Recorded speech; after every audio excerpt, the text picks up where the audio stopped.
physically, mentally, emotionally, higit kayong mapupuna. Hindi ito magandang pagkakataon para maging secluded kayo or low-key sa kung anong pwede nyo pang maipadama or mai-showcase sa trabaho man, sa relasyon. The Empress. Ang ganda.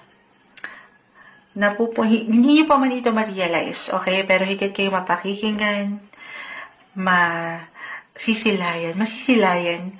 Halimbawa, meron kayong naisip-present na something sa trabaho, magandang pagkakataon ito. Pero kasi, merong parang tikom ang boses. Andito yung ilang plano, mga gustong gawin, pero hindi mapanindigan o hindi magawa-gawa kasi napangungunahan ng duda or ng worry. Okay? Other messages, reversal tayo. Maaring merong someone na nakapupunan na ng iyong ganda. Connected ito guys, relationship man, 5, romance, or sa trabaho.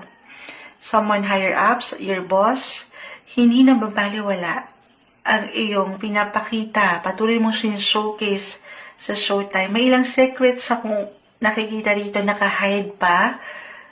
October 2025 guys. Basta ito nga, sabi ko nga, as long as patuloy ka lang mag-show up, yung presence mo, yung ikaw lang, kahit yung enerhiya mo lang, patuloy ka magpakita sa mundo ng iyong kagandahan, kakayanan, yung abilidad mo.